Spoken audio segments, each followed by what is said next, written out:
अज्ञानतिमिरान्धस्य ज्ञानाञ्जनशलाकया चक्षुरुन्मीलितं येन आपका म्यूट है।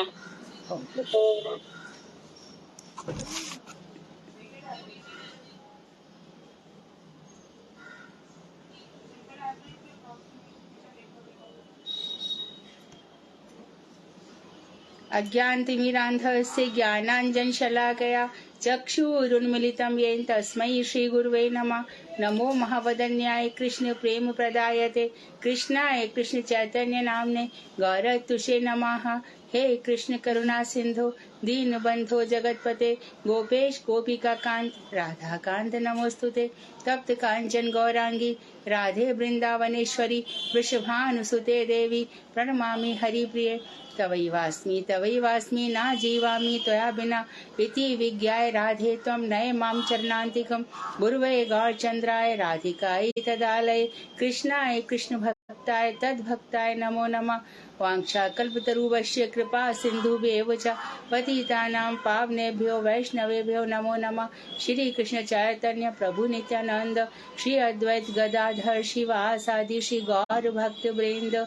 हरे कृष्ण कृष्ण कृष्ण हरे हरे हरे राम राम राम हरे हरे। मैं सर्वप्रथम मध्य गुरु पाद्म पद्म नित्य प्रविष्ट ओम विष्णुपाद अष्टोत्तर शत श्रीमद भक्ति वेदांत श्री नारायण गोसाई महाराज एवं मध्य शिक्षा गुरु पाद्म पद्म नित्य प्रविष्ट ओम विष्णुपाद अष्टोत्तर शत श्रीमद भक्ति वेदांत श्री बामन गोसाई महाराज के श्री चरण कमलों में असंख्य कोटि दंडवत प्रणाम कर उनकी अहेतु की कृपा की भिक्षा करती हूँ। मैं ग्रंथराशि चैतन्य शिक्षामृत तदीय रचयिता सच्चिदानंद श्री भक्तिविनोद ठाकुर के श्री चरण कमलों में कोटि कोटि दंडवत प्रणाम कर उनकी अहेतु की कृपा के लिए निवेदन करती हूँ। मैं वैष्णव वैष्णवी सभी उपस्थित श्रोता मंडली सभी के लिए यथा योग्य बंदन अभिवादन दंडवत करती हूँ। तो चैतन्य शिक्षामृत में हमें प्रारंभ में ये बताया गया कि ये जो सारी सृष्टि है इसमें जो जड़ है चेतन है सब कुछ भगवान का है। प्रलय हो जाएगी कुछ भी नहीं बचेगा। अब प्रलय का क्रम देखिए, आप प्रलय का क्रम देखिए। प्रलय में क्या होगा, या तो नीचे से जो भगवान अनंत देव है अपने सहस्त्र मुखों से आग फेंकेंगे, अग्नि की ज्वालाएं निकलेंगी मोटी मोटी, हाथी की सूंड से भी मोटी मोटी, और ये सारी पृथ्वी जल करके राख हो जाएगी। अथवा ऊपर से थोड़ी सी बरसात तो दिखाई थी। इंद्र ने जब सांवर तक मेघ आए थे उसने पूरे मेघों को कहा जाओ सारे बंधन खोल दो, ब्रज को डुबो दो। बुद्ध इतना सही था, लेकिन प्रलय में प्रलय पयोधि जले सारा की सारी भूमि कैसी हो जाती है, पानी पानी हो जाती है। उसके बाद फिर पृथ्वी टापू इत्यादि हम देखते हैं, आइलैंड्स देखते हैं। अब ऊपर से देखिए आकाश से क्या निकला है, वायु। आकाश खाली जगह है, आकाश सर्वव्यापी है। कानों के रूप में हमारे हृदय में है, नासिका के रूप में हमारे हृदय में है। तो जो खाली जगह है वो आकाश कही जाती है। आकाश में बहुत सारे प्लेनेट्स हैं और हमारा गायत्री मंत्र जो है, बहुत ध्यान से सुनेंगे क्लास, इसमें से काफी ऐसे लोग हैं जो समझते कि हमको आता है, हमको जीवन भर तक भी नहीं आता। जो कुछ उसमें लिखा है उसको सुनिए, एम्प्टी माइंड से सुनिए। Little knowledge is dangerous thing. छोटी छोटी जो ज्ञान है ना, उससे कुछ नहीं होता। थोथा चना बाजे घना। कम नॉलेज वाले बहुत बोलते हैं, ऐसा मत करो, गंभीर बनो, सुनो, ध्यान से सुनो। आकाश से वायु निकली, ये मैं वेदांत बता रही हूँ। आकाश सर्वव्यापी है। आकाश जैसे वायु से लिप्त नहीं होता, उसी प्रकार आकाश रूपी भगवान किसी से लिप्त नहीं होते। वायु उनसे निकली है, हम भी उनसे निकले हैं, हमारे अंदर है, लेकिन हमसे लिप्त नहीं होते। भगवान हमारे अंदर हैं, लेकिन हमारे से आसक्त नहीं है, लिप्त नहीं है। ठीक उसी प्रकार ब्रह्म सूत्र कहते हैं, जैसे आकाश वायु को जन्म देता है पर वायु से लिप्त नहीं होता। अब देखिए वायु से क्या निकला, आकाश वायु, वायु से निकली अग्नि, अग्नि क्या करे, वायु अग्नि को और फैला देती है, अग्नि निकली। अब ताज्जुब की बात यह है कि अग्नि से जल निकला, अग्नि से जल, अग्नि तो जल को शांत कर देगी। बोले नहीं, यही प्रकृति का क्रम है, यही सृष्टि का क्रम है। तो अब इसके उन्होंने उदाहरण क्या दिया, क्या उदाहरण दे रहे हैं, श्रीमद् भागवत का दूसरा श्लोक दे रहे हैं, तेजो वारी मृदाम, जैसे कि कोई भक्त है। अच्छा, यहाँ पे भक्त की कैटेगरी है, जो माया मुक्त भक्त है, माया जिसको टच नहीं करती है। माया क्या, मैं मेरा, और संसार में जितने भी, जहां तक कि जिसका नारायण स्वरूप भी क्लियर हो गया है, बहुत क्लियर कॉन्सेप्ट के साथ चल रहा है, वो मुझे किसका भजन करना है, मेरे सामने राम भी है, नारायण भी है, नरसिंह भगवान भी है, राधा जी भी है, सब कोई है, लेकिन मुझे किस हिसाब से चलना है और क्यों भजन करना है।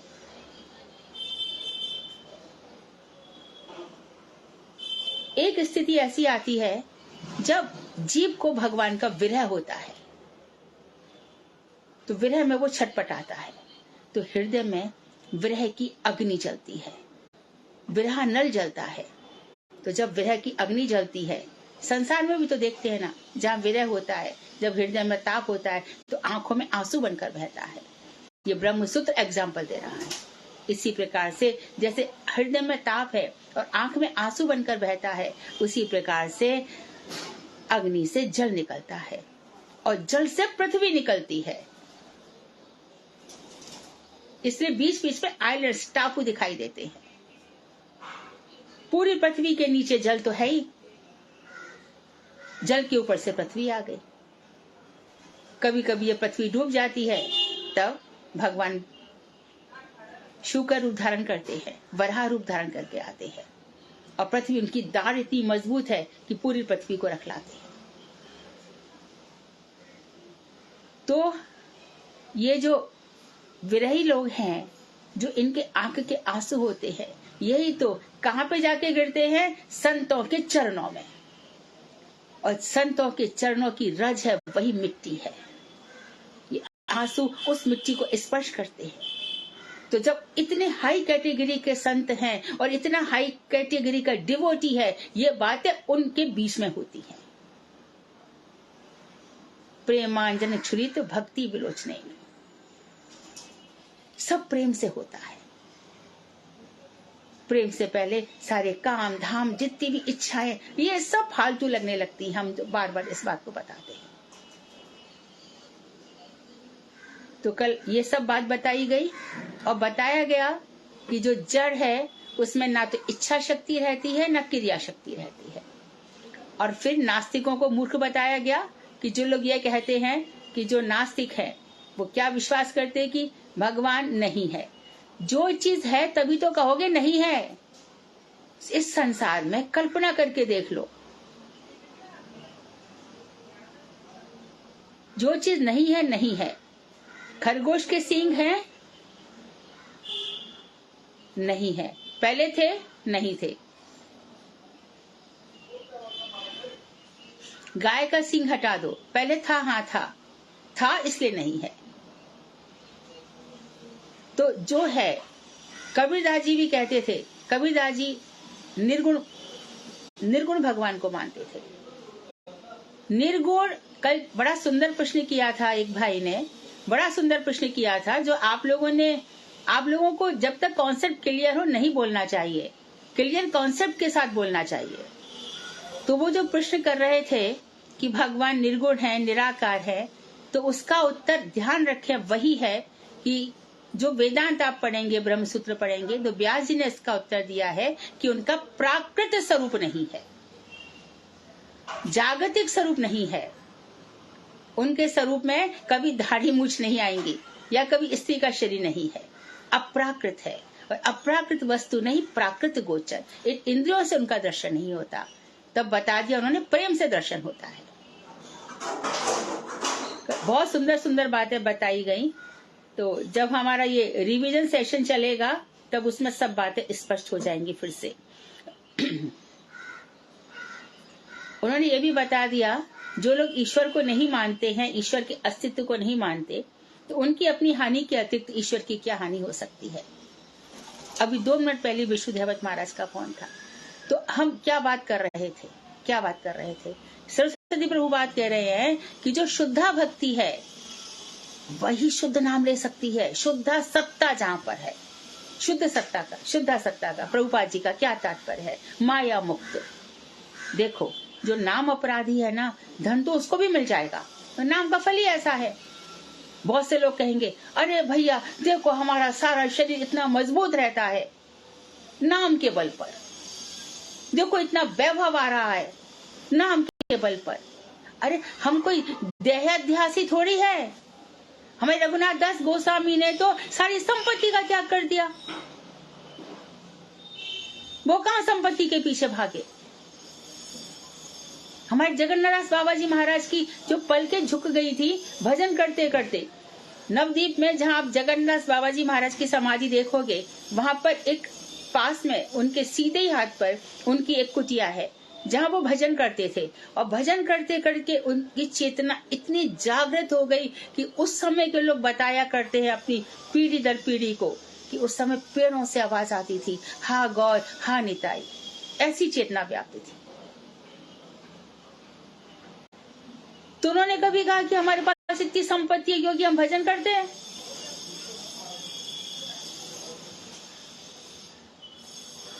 गौर कृष्णदास बाबा जी महाराज, आप भक्ति विनोद ठाकुर की समाधि पर जाओगे, वहां उनकी भजन कुटी है।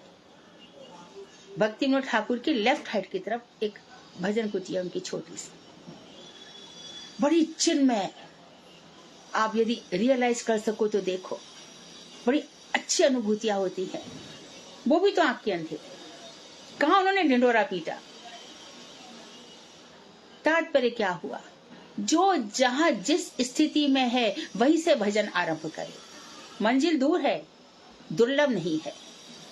और जो तत्व ज्ञान किए बिना भगवान का भजन करना चाहता है, भक्ति उसको मिलती ही नहीं है। याज्ञवल्क्य गार्गी से यही कह रहे हैं। गीता में भी, हमारे मठ से जो गीता निकली है उसमें गुरुजी ने इस बात को मेंशन किया है। हे गार्गी, जो तत्व को जाने बिना, कृष्ण तत्व को जाने बिना इस संसार से चला जाता है, उसको पुनः पुनः लौटना पड़ता है। तो कृष्ण तत्व किससे सीखा जाए, तत्वदर्शियों के पास जाओ। क्या करें, वहां से सुंदर प्रश्न पूछो, प्रणिपात प्रणाम करो, परिसेवा उनकी सेवा करो। तो सुंदर प्रश्न पूछेंगे तभी तो उत्तर आएंगे। तो जितने भी प्रश्न सुंदर हो सकते थे वो शिक्षामृत में है। हम आगे चलते हैं। अब बता रहे हैं कि वैकुंठ धाम भक्ति द्वारा प्राप्त है। वैकुंठ धाम कहने से किसी एक जड़ में स्थान की कल्पना करना उचित नहीं है। वैकुंठ धाम कोई जड़ जगत तो है नहीं कि हमने सोच लिया अरे भैया हम सुनते हैं कि क्या है, बर्किंगम पैलेस है या अंबानी का घर है या ऐसे, वो सब कुछ भी उसके आगे नहीं है। भगवान की जो 4 भागों में विभूति है, ऐश्वर्य है, ऑपुलेंस है, 4 भागों में 1/4 भाग खाली इस संसार में है। सबकी सारी संपत्ति मिला लो, कोटि कोटि ब्रह्मांडों की, वो भगवान की एक बात है, ध्यान दीजिए। और वैकुंठ में है 3/4। इतना सुंदर वैकुंठ धाम है, मणियों से बना हुआ है, रत्नों से जड़ा हुआ है, सब प्रकार के सुख है, आनंद ही आनंद है, कुंठा नहीं है, कोई फ्रस्ट्रेशन नहीं, कोई डिप्रेशन नहीं, उत्साह ही उत्साह है। भक्त भी तो वैकुंठ होते हैं, भगवान की खुशी के लिए, आनंद के लिए जीते हैं। वो कहाँ मरने की, रोग की इत्यादि की चिंता करते हैं। ओ शरीर का है, चलने दो, आत्मा उल्लास में रहती है। तो वैकुंठ में वो पहुंचता है जहाँ कोई कुंठा नहीं है। वैकुंठ की कल्पना मत करो। तो फिर गोलोक धाम क्या है, तो 3/4 वैकुंठ में है, 1/4 इस जगत में है, और वहां उससे भी ऊंचा ये सब भी है, प्लस माधुर्य है। इसलिए भगवान परिपूर्णतम है, कंप्लीट। अयोध्या राम है वहां पर, परंतु वहां क्या है, हनुमान जी जाएंगे ऐसे बैठे रहेंगे। वहां कोई भी ऐसा नहीं है सखाओं की तरह, अरे चल कन्हैया चल, चल भाई देर है रही है, अरे लाला उठ चल जल्दी चल। वहां ऐसा कोई भी नहीं है, हमेशा ऐसे रहेंगे। उनके जो सखाएं सुग्रीव इत्यादि हमेशा ऐसे बैठे रहेंगे। हनुमान जी दास भाव से रहेंगे।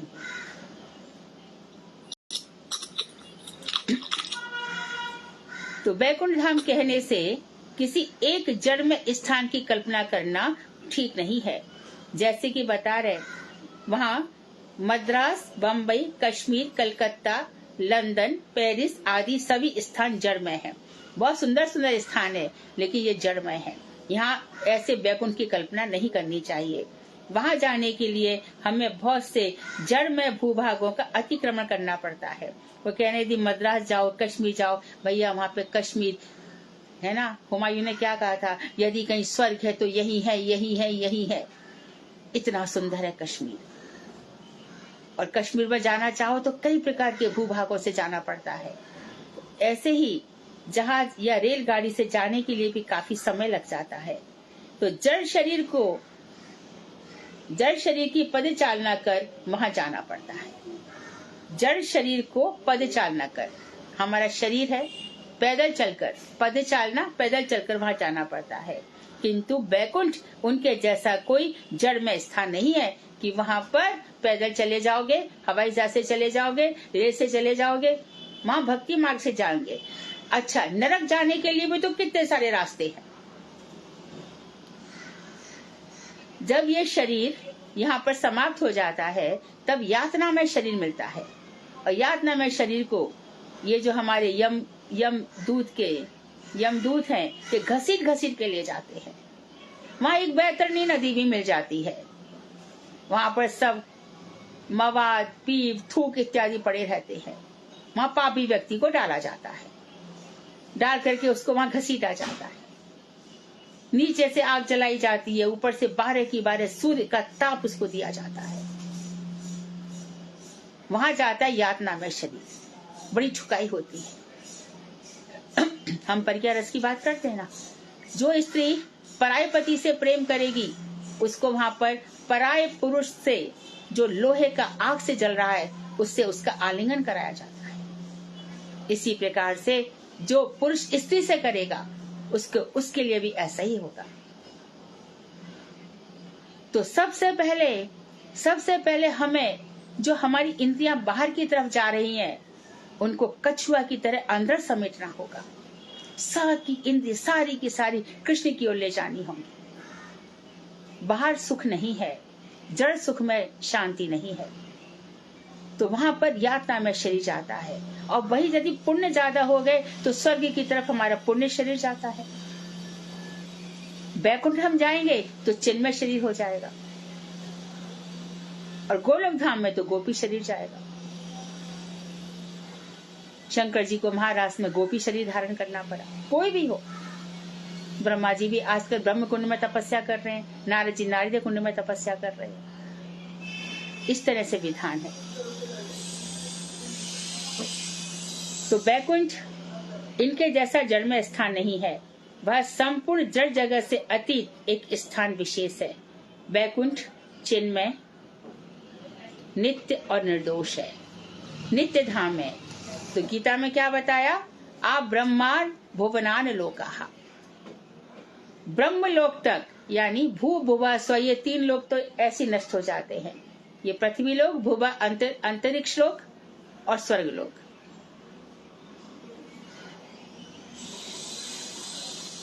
ये तीनों ऐसे नष्ट हो जाएंगे। ओम भूत भुवा स्व, जबकि ये तीनों लोग भगवान के द्वारा बनाए गए हैं, परंतु भगवान ने इनको जड़ में बना दिया है, नश्वर बना दिया है। फिर से सृष्टि होगी, फिर से प्रकट हो जाएंगे, कहीं जाते थोड़ी है। भगवान की कोई चीज नष्ट नहीं होती, पर नष्ट जैसे है। हम भी कभी नष्ट नहीं होते, कोई भी नष्ट नहीं होता, स्वरूप बदल जाता है, आत्मा वही रहती है, कभी नहीं मरती आत्मा।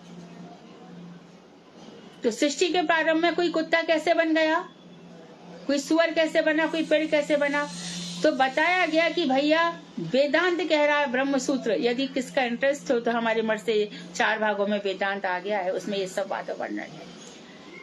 तो वो वेदांत ये कहता है कि कर्म, जीव और भगवान तीनों नित्य हैं। पेड़ पहले आया कि बीज पहले आया? कोई उत्तर नहीं। इसी प्रकार से कर्म पहले आया कि जीव पहले आया? उत्तर दिया तटस्था शक्ति में, जैव धर्म में। तटस्था शक्ति के समय शुद्ध सत्य था जब जीव सबसे पहले निकला, शुद्ध सत्य था, लेकिन भोग बुद्धि ने उसको मार डाला और आज तक मार रहा है। बहुत भोग करना चाहता है, रुकता ही नहीं है। कब रुकेगा, ये प्रश्न है। सनातन गोस्वामी ने महाप्रभु से यही पूछा, मैं कौन हूं? तू भगवान का अंश है। ये 3 ताप मुझे क्यों सताते हैं? सनातन गोस्वामी हम लोगों के लिए पूछ रहे हैं। भोग बुद्धि के कारण। जहां हमने इस भोग बुद्धि को एकदम, मैं अच्छा हूं, मैं जानता हूं, मैं श्रेष्ठ हूं, मैं ऐसा हूं, ये सब जड़ बुद्धि है।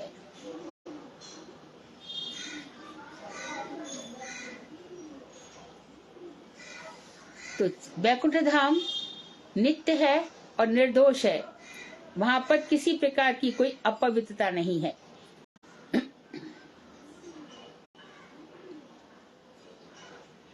ना तो उसे जड़ आंखों से देखा जा सकता है और ना ही मन के द्वारा उसका चिंतन किया जा सकता है। मन के चिंतन के परे है। यत प्राप्य, जहां पर जा करके, यद गत्वा, मन वाणी सब लौट आते हैं, उसका वर्णन नहीं किया जा सकता। वैकुंठ धाम का अनिर्वचनीय है। उस अचिंत्य धाम में, अचिंत्य जो चिंतन से परे है, परमेश्वर विराजमान रहते हैं। यदि हम उन्हें संतुष्ट कर सके, भगवान को किससे संतुष्ट कर सकेंगे? धन से? क्या धन से? कितना ऑपुलेंस है वहां, उसको अंबानी भी खुश नहीं कर सकते, तो हमारी तो बेसाती क्या है। बड़े बड़े राजा आ गए, महाराज अम्बरीश थे थोड़े बहुत, वो तो नवदा भक्ति कर रहे थे। राजकाज उन्होंने दे दिया, जाओ मंत्रियों से, ब्राह्मणों से, तुम लोग संभालो, मुझे भक्ति करने दो। तो महाराज अम्बरीश वहां वैकुंठ, वहां वो जा सकते हैं। तो धन से तो उनको प्राप्त नहीं किया जा सकता किसी भी प्रकार से। भगवान हमेशा भक्त्या तुष्यति माधव। धर्म, कोई धर्म उनको भाता नहीं है। किसी प्रकार के धर्म से तो खुश हो जाओ। समाज का धर्म, देश का धर्म, परिवार का धर्म, पिता का धर्म, पति का धर्म, पत्नी का धर्म, कोई धर्म उनको संतुष्ट नहीं करता। यदि करता तो वो कभी नहीं कहते कि सर्वान धर्मान परित्यज्य मामेकम शरणम व्रज, सारे धर्म को छोड़ दे। तो धर्म से खुश नहीं हो रहे। तुलसीदास जी कहते हैं, जो न होत जग जन्म भरत को, तासु धर्म धुरि धरन धरत को। भरत का यदि जन्म नहीं हुआ होता तो धर्म की धुरी को कौन धारण करता? धार्यते धर्मः, जो धारण किया जाता है उसको धर्म कहते हैं। भरत ने धर्म धारण किया। भरत जैसे घुसे अंदर तो सब सुनसान तो दिख रहे हैं, तिलक नहीं दिख रहा है किसी के ऊपर, मंगल बाजे बजा करते वो कुछ भी दिखाई नहीं दे रहे। एंट्रेंस पे गए नंदीग्राम में भी कोई उनको बता नहीं रहा है। पूछने पर बताया गया भरत, वहां पे दशरथ जी को देखा कि विग्रह रखा हुआ है, ये क्या है? तब उनको पता चला, प्रवेश ही नहीं किया अंदर। ये मेरी माँ है। 100 बार धन्य भय एक लाल की माई, जिसने जना भरत सा भाई। धर्म की ध्वजा फहराई भरत जी ने, परंतु फिर भी क्या कह रहे हैं? धर्म से भी बहुत ऊपर वो धर्म है, क्योंकि भगवान श्री राम की खड़ाऊ लेकर के उन्होंने अपना जीवन जिया। धर्म वहां पे रुकता है, धर्म वहां टिकता है। I love my wife, I love my husband, I love my children, I love my, ये धर्म नहीं है, ये भोग बुद्धि है, कर्तव्य बुद्धि। कोई कर्तव्य संसार में है नहीं। सब अपने सुख के लिए कर्म कर रहे, अपना टाइम पास कर, अपना टाइम बर्बाद कर रहे हैं। अर्थ, धन, धन भी वही है जैसे राजर्षि परीक्षित, महाराज अम्बरीश, ये सारा धन भगवान में लग जाए, वही धन है। ये धन कभी बहुत आ सकता है, कभी कम आ सकता है, पर कम रहे या ज्यादा रहे, कभी चना, कभी वो भी मना, कभी वो भी घना, इससे हमें प्रभावित नहीं होना चाहिए। हम ना देह धर्मी है ना मनोधर्मी है। नचिकेता की यही तो बात हुई थी। बाजस ने जो उसके पिता थे, उन्होंने कहा था कि मैं सुंदर सुंदर अच्छी मजबूत गाय दूंगा, परंतु जैसे यज्ञ संपूर्ण हो गया तो उन्होंने क्या किया, जो पुरानी बूढ़ी गाय थी जो दूध नहीं देती थी, उनको दान देना शुरू किया। नचिकेता ने कहा, पिताजी आप ऐसा क्यों कर रहे हैं? अरे हट, बाद में बात करना, बार बार जा रहे हैं तो अच्छा आप मुझे किसको दोगे?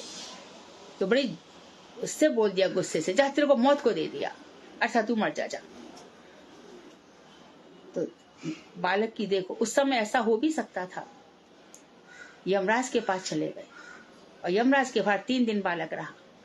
यमराज थे नहीं वहां पर। जब आए तो ले, तू 3 दिन रहा से 3 वरदान मांग मुझसे। सब कुछ मांग लिया, मैं यहाँ से जाऊं, पिताजी मुझे पहचान ले, सब कुछ यहाँ से जा रहा हूँ, सब कुछ ठीक ठाक हो जाए। और तीसरा वरदान जो मांगा, मुझे आत्म तत्व का ज्ञान दीजिए। तो महाराज बोले यही मत मांगना। और वो आत्म तत्व का ज्ञान देखो हमें कितने आराम से मिल रहा, कितने ऋणी है हम इन लोगों। 1-2 जन्म और मैया के पेट में जाना पड़ता, सड़ना पड़ता, उसके पहले ही हम भजन करके निकल जाएंगे। तो कामनाओं को रोक दो, बिल्कुल ताला मार दो। कोई प्रतिष्ठा नहीं चाहिए, कुछ भी नहीं चाहिए।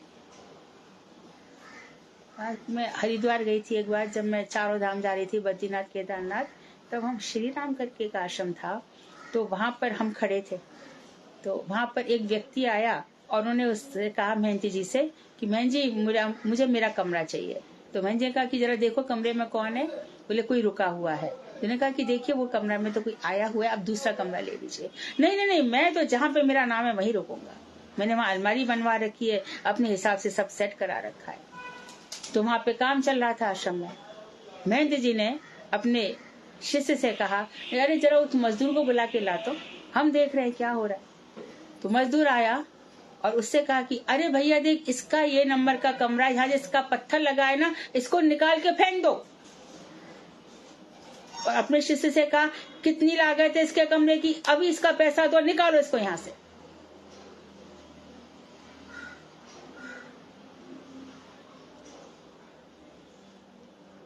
तो जब संसार में एक महंत ये सहन नहीं कर पाया कि तू अपने नाम का अभिमान का इतना ज्यादा तेरे को नाम लगी है, ऊपर कोई कैसे सहेगा? उसके पहले तो लाखों करोड़ों जन्म होके हम मर जाएंगे। नाम शरीर का है। किसी को मेरा नाम अच्छा नहीं लगा, बच्चे लोग करते ना, टीचर का नाम पसंद नहीं आता तो कुछ नाम रख देते हैं। हम लोग स्कूल में पढ़ते थे तो जो थ्योरम थी वो समझ में नहीं आती थी, तो लड़कियों ने टीचर का नाम ही पाइथागोरस रख दिया। कैसे कैसे लोग नाम रख देते हैं। नाम का क्या है? तो शरीर का है। नाम भी मिट जाएगा, शरीर भी मिट जाएगा। कितने जन्मों में कितने नाम रहे।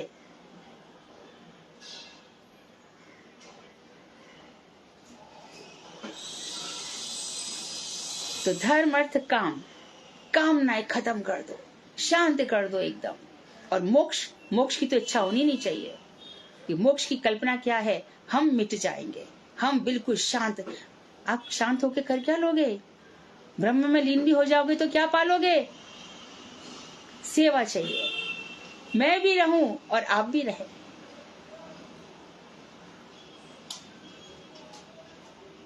हमारे प्रियालाल जी ठाकुर ठकुरानी, अपने आप को खोना नहीं है, अपने आप को लीन नहीं करना है। लीन होते ही नहीं, हम कभी नहीं होते। ब्रह्म की प्राप्ति करके भी हम क्या कर लेंगे? अपने आप को खो भी दें तो हमारा अस्तित्व क्या रहा? हमारा अस्तित्व हमेशा रहना चाहिए। और भगवान खुद कह रहे हैं ऐसा कोई जीव नहीं है जो कभी नहीं था, हमेशा होता है जी। ब्रह्म में जाके कहीं मिलता नहीं है। आग जल गई तो पतंगा उसमें जल के राख हो जाएगा, वो कहीं दूसरा जन्म ले लेगा। पतंगे का अस्तित्व तो इस जन्म में मिट गया, अगला जन्म थोड़ी कहीं चला गया। तो ये कामनाएं हैं, कामनाओं के बाद क्या होता है? देह से कर्म, कर्म से देह, देह से कर्म, कर्म से देह। श्रृंखला कभी नहीं टूटती, गीता में ऐसा बताया। कर्म करो फिर देह मिलती है, फिर कर्म करो फिर देह मिलती है। और एक चीज है, जिसको ज्ञान हो जाता है वो डरता नहीं है कि कल मेरा क्या होगा, जब मैं वृद्ध हो जाऊंगा तो क्या होगा। लाख लाख हाथों से अनाथ नहीं कोई यहाँ, त्रिलोकनाथ साथ हैं, दयालु दीन बंधु के बड़े विशाल हाथ हैं। तो धर्म अर्थ काम मोक्ष, तो ये सब कामनाएं हैं, इनसे भगवान संतुष्ट नहीं हो सकते। यदि हम उन्हें संतुष्ट कर सके तो उनकी कृपा से हम भी वहां पहुंचकर नित्य काल उनकी सेवा कर सकते हैं। अब बता रहे जड़ जगत और दुख। इस संसार में हम जैसे सुख कहते हैं वह नित्य नहीं है, आज है कल नहीं है। एक कहानी है छोटी सी, अंग्रेजी में आती है, द डायमंड नेकलेस। उस कहानी में ऐसा था कि एक फ्रेंड किसी के यहाँ जाती है और उसको चाहिए कि मैं थोड़ा दिखावा करूं, ये डायमंड और इत्यादि पहन पान करके जाती है। तो वो अपनी फ्रेंड से ले आती है कि मुझे एक दिन पहनने के लिए दे दे, मुझे मेरी फ्रेंड के यहाँ जाना है, मुझे ले जा, मैं बोले कल दे के जाती हूँ तेरे को। अच्छा ठीक है, दे जाना। वो वहां जाती है तो वो डायमंड नेकलेस उससे गिर जाता है। अब वो अपनी फ्रेंड को क्या मुंह दिखाए? दूसरे दिन से ही वो और उसके पति दिन रात मेहनत करते हैं, कैसे भी करके कुछ डिजाइन याद रह जाती है, ऐसा डायमंड का नेकलेस जब तक नहीं बनाएंगे उसको हम अपना मुंह नहीं दिखाएंगे। करते करते 20 साल निकल जाते हैं, तब वो नेकलेस बन जाता है। फिर वो 20 साल बाद अपनी फ्रेंड के पास जाती है, उसको पहचान भी नहीं पाती। बोले ये क्या, कितने दिनों बाद मैं आई नहीं, वो तेरा डायमंड नेकलेस लेके मैं गई थी, ये तू ले ले। ले हाँ रख दे रख दे, पर तू आई क्यों नहीं इतने दिनों से? सच बताऊं, ये तेरा डायमंड नेकलेस मुझसे खो गया था। ले पागल, मैं तुझे डायमंड का नेकलेस दिया ही नहीं था, वो तो नकली था। ऐसे नकली सुखों के लिए हम जी रहे हैं, आशाओं में जी रहे हैं। ये सब क्या है? दुख है। हमें इसी वक्त उत्साह जोश के साथ भगवान का भजन करना चाहिए, बिना देर किए। और वो कहाँ रुकते हैं ठाकुर जी? पत्रम पुष्पम जो मैं भक्ति अपेक्षति, जो भी भक्ति से मुझे एक तुलसी का दल भी दे देता है तो मैं खुश हो जाता हूँ। तुलादान में जब सब कुछ पूरा की पूरा संपत्ति रख दी गई द्वारका की और कृष्ण को रखा, रुक्मणी जी परेशान हो रही हैं। कृष्ण का पल्ला ऊंचा ही ऊंचा हो रहा है, कृष्ण का पल्ला नीचे ही नीचे हो रहा है और धन ऊंचा ही ऊंचा हो रहा है, कैसे तोला जाए? तो आकर के सत्यभामा एक तुलसी का दल रख देती है।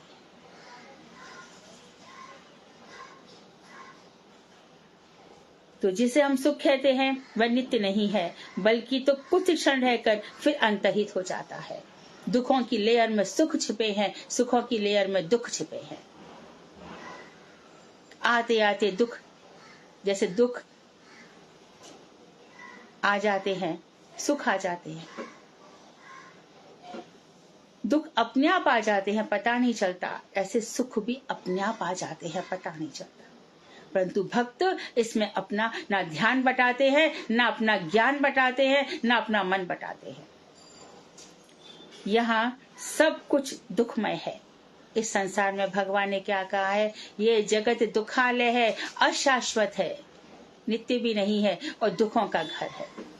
यहाँ कोई सुखी नहीं है। देखने में लगता है, पता चलेगा सब फेक था, सब झूठा था, सब बनावटी था, एक जन सुखी नहीं है। सुखों के लिए प्रयास करते करते कब बुढ़ापा आ जाता है, कब मौत आ जाती है पता भी नहीं चलता। और कंधे पे लेके जाने के लिए यही घर वाले तैयार हो जाते हैं। शमशान घाट के आने से पहले हम सब जानते हैं पहले पैसा क्या है, इसका क्या क्या नहीं।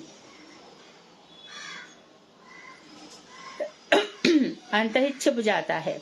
यह संसार दुखमय है। जन्म प्राप्त करना बहुत कष्टप्रद है और दुखों से परिपूर्ण है।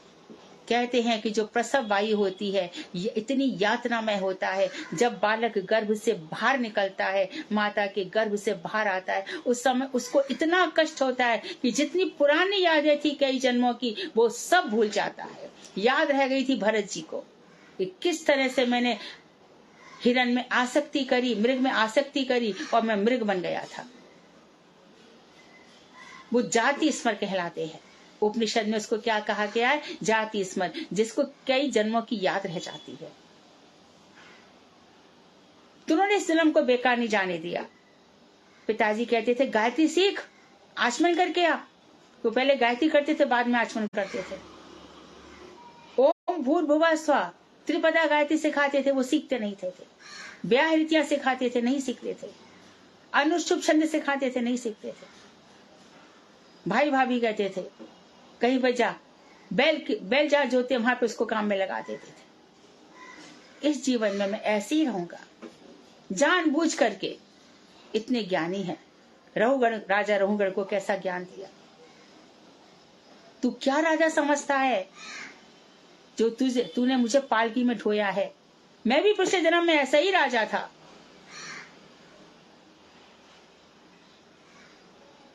तो ये संसार दुखालय है जहाँ जन्म प्राप्त करना बहुत ही कष्टप्रद है और दुखों से परिपूर्ण है। शंकराचार्य जी जैसे ने भी अपनी मैया से क्या कहा था?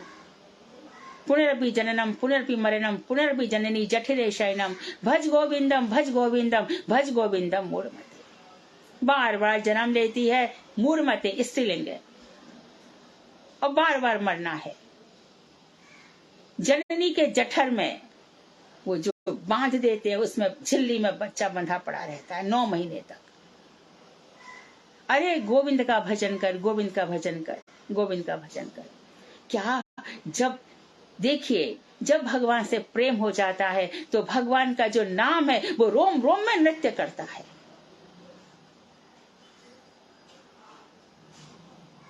चित देखूं तित श्याममयी है। रोम रोम में जीवा पे नृत्य करता है। जो भगवान श्री कृष्ण का नाम इस दफे जप रहा है ना इस जीवन में, जिसने महामंत्र ले लिया है और जो लाख या दिन भर जो भी नाम जपता है, समझ लेना पिछले जन्म में उसका वेद वेदांत अर्चन पूजन सब कुछ खत्म हो चुका है। उनका फल है कि इस जन्म में हम ये नाम जप रहे हैं और वो भी तत्व ज्ञान के साथ।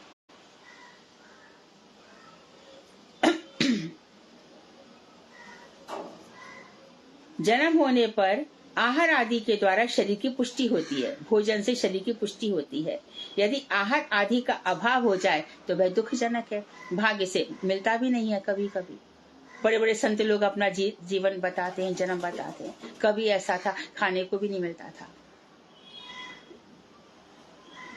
सब लोग जानते हैं कि एक दफे मठ में कुछ भी नहीं था, अचानक बहुत सारे गेस्ट आ गए।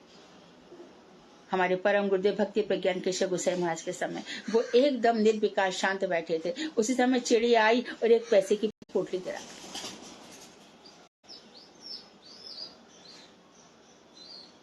वेदांत में लिखा है कि जब कोई बहुत उन्नत लेवल पर होता है और वो अपना भोग नहीं पाता तो उसकी संतान उस भोग को भोगती है, वो बिना भोगे मर जाता है। और मानो कोई बहुत बड़ा पापी है और अपने कष्टों को भोग नहीं पाता तो निश्चित रूप से वो जो कष्ट कहीं खत्म नहीं होते उसकी संतान को भोगने पड़ते हैं। तो जो सन्यासी उनका क्या, सन्यासी के शिष्यों को वो भोग मिल जाता है। बहुत बड़े संत होते हैं, बहुत बड़ा नाम होता है, वो उस सुख का उतना भोग नहीं कर पाते जितना कि उनके शिष्य भोग लेते हैं। इसलिए मठ मंदिर को क्या बताया गया? कलह की जड़ है, कलह की जड़ है, कलह की जड़ है। जिस भक्ति भक्ति भाव से बनाए गए होते हैं, वो भक्ति भाव जब नहीं रह जाता तो ऐसा हो जाता है। तो जन्म प्राप्त करना बहुत कष्टप्रद ये बता रहे हैं। उसके बाद आहार आदि का अभाव हो जाए, खाना नहीं मिले तो बड़ा दुखजनक है। रोग पीड़ा सर्वदा ही वर्तमान है। ये शरीर रहेगा तो रोग तो रहेंगे ही रहेंगे। नरोत्तम ठाकुर यही प्रार्थना कर रहे हैं, देह रोग दूर रहे। ये देह रोग कब दूर रहेगा? अच्छा, सर्दी गर्मी आदि, और अब देखो सर्दी के कष्ट सह रहे हैं। सर्दी गर्मी आदि अनेक प्रकार के कष्ट हैं। तो गीता में कह रहे हैं आप द्वंद्वातीत हो जाओ, ऐसे बनो कि हिमालय भी जाना पड़े तो ठंडी लगे। देखो बॉर्डर पर कितने सैनिक बैठे हुए हैं सरहद पर, उनको तो ठंडी लग रही है। बनो ऐसे। गर्मी में क्यों ऐसी चाहिए? सहो। मान सम्मान हो गया, उछल रहा है, देख कभी कैसा अपमान कराता हूँ। अपमान में रो रहा है, देख कितना बड़ा सम्मान दिला देता हूँ। हानि लाभ जीवन मरण यश अपयश विधि सब मेरे हाथ में है। आज बहुत लॉस हो गया, कल पता नहीं कहां से इतना बड़ा बेनिफिट हो गया। ये सब कर्मगत चीजें हैं, उनमें भक्त लोग ध्यान नहीं देते, लेकिन ये रहते ही हैं। तो इस संसार की बातें बता रहे हैं। रोग रहेंगे ही, क्योंकि ये जड़ शरीर है। ये शरीर ही मिट्टी ही ऐसी है, फटाफट रोग इसमें आत्मन कर देंगे। कभी चर्म रोग, कभी बात रोग, कभी पित्त रोग, कभी कफ रोग, कभी नजला हो गया, और आजकल कैंसर तो ऐसी आम बात हो गई है, क्योंकि जो मिट्टी है उसको प्रदूषित कर दिया। उसमें जो उग रहा है उसमें फर्टिलाइजेशन इतना सब कुछ डाला जा रहा है। तो सर्दी गर्मी आदि अनेक प्रकार के कष्ट हैं। इन सभी कष्टों को दूर करने के लिए बहुत से शारीरिक कष्ट स्वीकार कर अर्थ का संग्रह करना पड़ता है। तो इनको यानी सर्दी दूर, हीटर चाहिए, एसी चाहिए। तो हम क्या करते हैं, दिन रात परिश्रम करके पैसा कमाते हैं, ये शारीरिक कष्ट दूर रहे, आराम पाए। गृह आदि का निर्माण ना करने रहने की सुविधा नहीं होती। घर आदि का निर्माण ना करो तो फिर रहेंगे कहाँ पर? चिड़िया बंदर से कहती है, बंदर घर बसा ले। तो बंदर को गुस्सा आता है, मेरे को दिन भर उपदेश देती है, वो चिड़िया का ही घर उजाड़ देता है। सीख ना दीजिए बानरा, घर बया को जा। ऐसा कोई भी घर तो पहले चाहिए। बेसिक जो चीजें हैं, रोटी कपड़ा और मकान। विवाह आदि करके संतान आदि की उत्पत्ति करनी पड़ती है।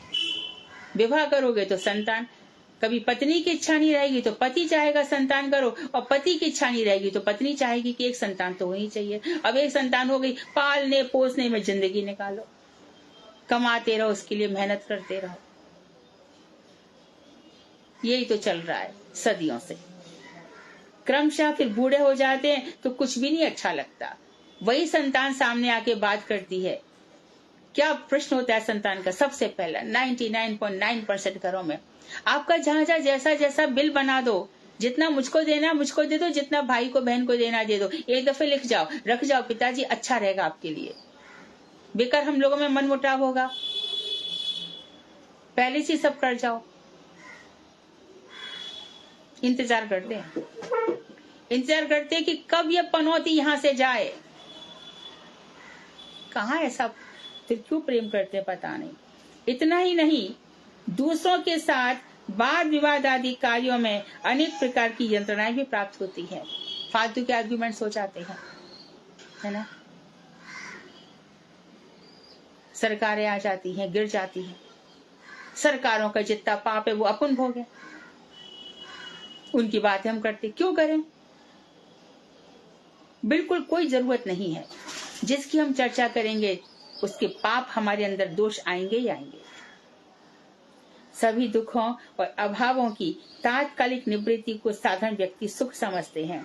चलो भैया, अब एक घर मिल गया, झोपड़ी मिल गई, अब हमारा इस समय बहुत बुरा रोग था, ठीक हो गया, लोग उसी को सुख समझते हैं।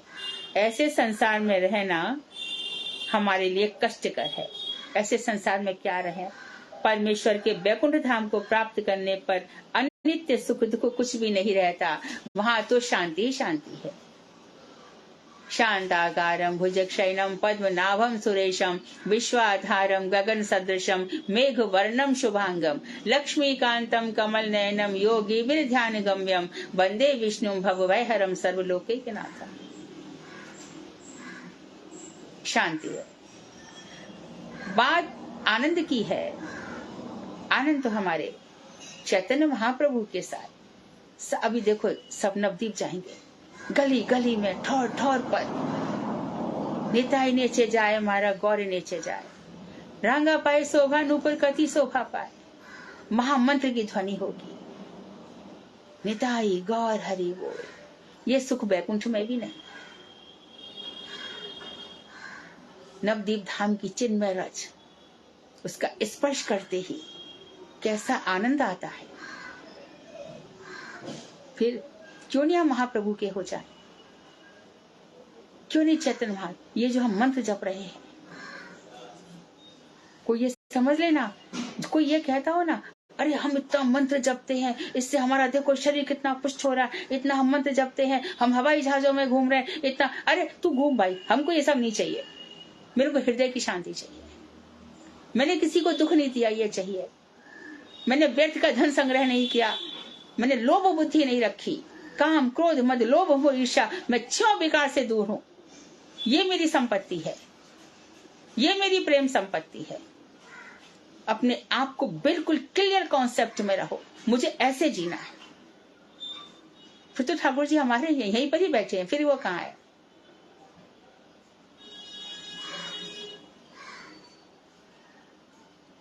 देखो एक छोटी सी घटना याद रखना। एक राजकुमारी थी, उसने अपनी, उसके यहाँ पे परिचारिका काम करती है, सेविका, तो वो चली गई अपनी सखियों के साथ, इठलाती झूमती खिलती मंडराती सी निकल गई बाहर। तो जो सेविका काम कर रही थी, उसने घर वर साफ किया, उसका पूरा सब पोंछा वाछा किया। बाद में उसने कहा अब मैं इसका बेड पलंग साफ कर देती हूँ।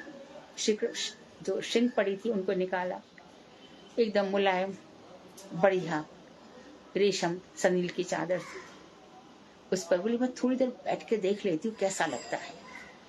तो वहां पर वो थोड़ी देर सो गई। जरा सा सुई थकी हारी तो थी, नींद आ गई उसको। इतनी देर में वो राजकुमारी आ गई। अरे मेरे बेड पर ये सोई है, इसकी इतनी हिम्मत। उसने वहीं पर पड़ा हंटर उठाया और हंटर उठा करके धड़ाधड़ उसको मारने लगी। तेरी ये इतनी हिम्मत, अधम, मेरे पलंग पर। तो बड़ी जोर से वो रोई, उसका मारने ही नहीं रुक रहा था।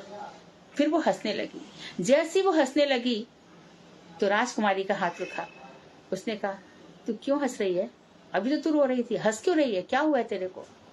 बोले कि मैं इसलिए हंस रही हूं कि मैंने जरा सा आराम किया, जरा सा आराम किया तो मुझे इतना पिटना पड़ा, इतना पिटना पड़ा। और मैं ये सोच रही हूँ कि तेरी जिंदगी पूरी इतने सुख आराम में जा रही है, तेरी क्या पिटाई होगी, उसी बात को सोच सोच के मैं हंस रही हूँ।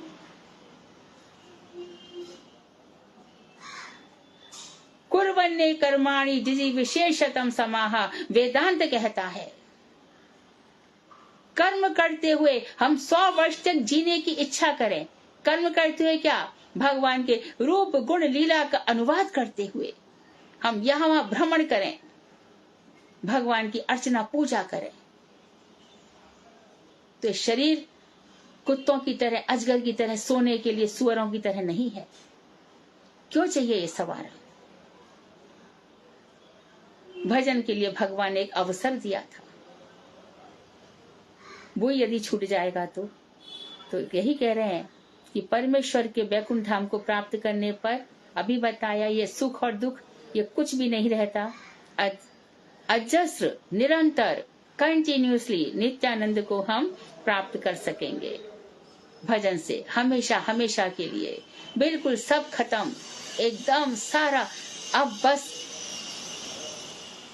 अब मैं नाचो बहुत गोपाल। सूरदास जी कह रहे हैं इस जन्म में अंधा बना दिया, किसी जन्म में कुछ करते हो, किसी जन्म में कुछ। बहुत नचा लिया, आपकी माया ने मुझे बहुत परेशान कर दिया। अब लो नसानी, अब ना नसे हो। तुलसीदास जी भी बोले, अब तक मैंने बहुत नष्ट कर दिया, अब नष्ट नहीं होने दूंगा, अब मैं सुख से रहना चाहता हूं।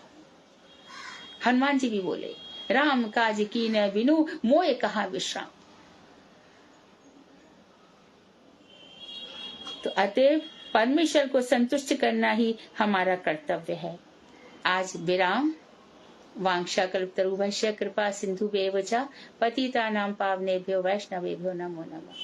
कृपया प्रश्न पर ज्यादा ध्यान दें, प्रश्नों पर ज्यादा ध्यान दें और कीर्तन एक ही करें, क्योंकि मुझे गुरु जी के ग्रंथों का काम करना होता है। कीर्तन आप लोग करें, पर और जो आज कर रहा है उसके बाद वो दूसरा ना करे, मतलब सेम व्यक्ति रिपीट ना करे, फिर कोई दूसरा, फिर कोई तीसरा, फिर कोई चौथा, इस तरह से करें। जब सबका नंबर आ जाए फिर एक नंबर, परंतु प्रश्न पहले पूछें। हम सीख रहे हैं, हमें याद करना है।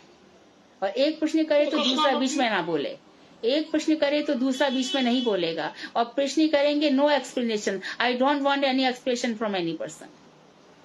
क्योंकि हमारे पास कल फोन आया कि हम प्रश्न पूछ रहे थे, वो बीच में बोली तो हमारा प्रश्न क्लियर ही नहीं हुआ। एक जब प्रश्न पूछे उसके बाद दूसरा प्रश्न पूछो। हरे कृष्ण दीदी, दंडवत प्रणाम। हाँ, पूनम बोल रही हूँ, पूनम तोमर। हाँ बोलो पूनम। संसार में अमिश्र सुख नामक कोई सुख नहीं है, इसे एक्सप्लेन करोगे एक बार? संसार में अमिश्र सुख, अहरनिश बोल रही हो, कौन सा शब्द, क्या बोल रही हो? अमिश्र सुख, किसी को समझ में आ रहा है? कहाँ पे लिखी है ये लाइन? अमिश्र, अमिश्र, अमिश्र, जहाँ मिक्स नहीं है, कुछ भी मिश्रित नहीं है। सेंटेंस क्या है? संसार में अमिश्र सुख नामक कोई सुख नहीं है। कहाँ पे लिखा है ये? दीदी जल जगत और दुख वाला जो टॉपिक है उसमें सबसे नीचे थर्ड लाइन में। अच्छा, हमने पढ़ लिया है उसको। जी दीदी।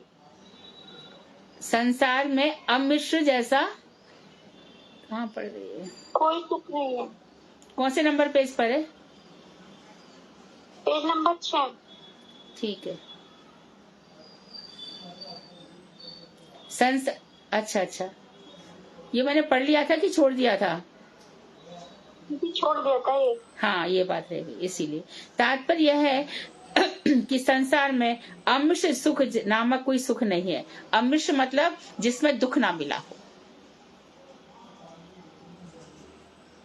अमिश्र सुख नामक कोई सुख नहीं है, इसका अर्थ है जिसमें कोई दुख, यानी शुद्ध सुख जैसा कुछ है ही नहीं। सभी दुखों और अभावों की तात्कालिक निवृत्ति को साधारण व्यक्ति सुख समझते हैं।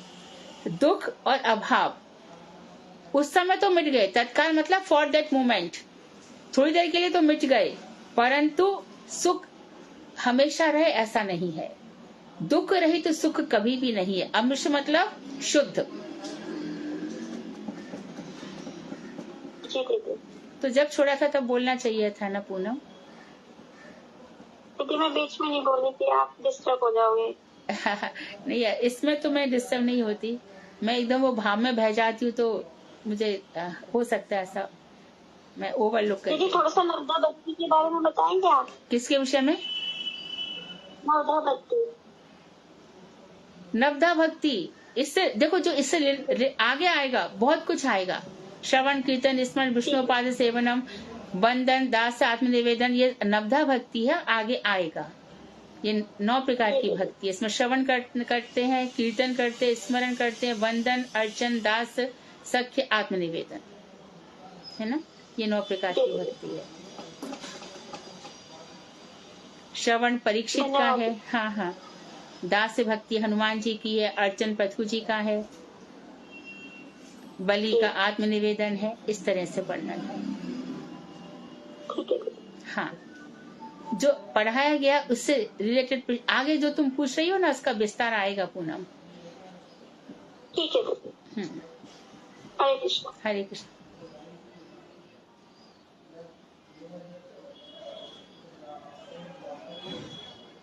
कोई और प्रश्न पूछिए। प्रश्न ही सबसे बड़ी सेवा है। हरे कृष्ण दीदी, दंडवत प्रणाम। हाँ। दीदी अजस्त्र, ये जो इसी के नीचे है, जैसे आप मिश्र सुख है। अजस्त्र, अजस्त्र मतलब लगातार, कंटिन्यूस।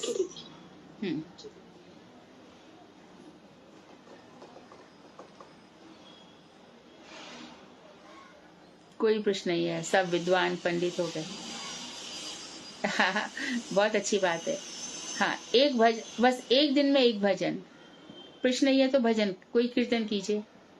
दीदी एक मैं गुरुदेव का भजन हाँ बोलो, करती हूँ। क्या नाम है आपका? मेरा नाम, हाँ, मेरा नाम इंदु लेखा है, इंदु झा है उसमें। हाँ बोलिए। दंडवत प्रणाम दीदी। कल किसने गाया? कल रूबी ने गाया था और सुमन ने गाया था। अभी इनका नाम जब सब लोग गाएंगे उसके बाद आएगा। हाँ दीदी मैं कल नहीं गई थी। रूबी कल तुमने नहीं गाया था? संबंध वाला अनुराधा दीदी और सुमन दीदी। अच्छा, नहीं तुमने संबंध वाला परसों गाया था, ठीक है। हाँ जी दीदी। हाँ, इंदु लेखा जी आप गाइए। हाँ जी दीदी, ये जानकी दीदी ये भजन गुरुदेव को सुनाती थी। अच्छा है, मैं प्रयास करती हूँ। भजऊ रे मन श्री नंद नंदन। नहीं, अच्छा, आनंद ही आनंद बरस रहा। ठीक है, सुना। राधा सन्मुख संसक्ति सखी संनिवासिनी तामहं वंदे सततम वंदे गुरु रूपाम पराम। ठीक है।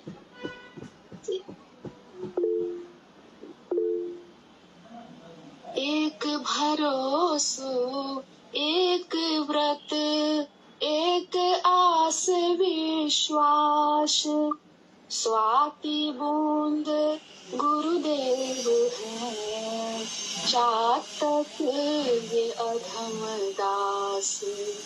युगाचार्यं प्रभुं वन्दे नारायणं करुणामयम्, राधादास्यं लोभं गत्वा तारयते भुवनत्रयम्।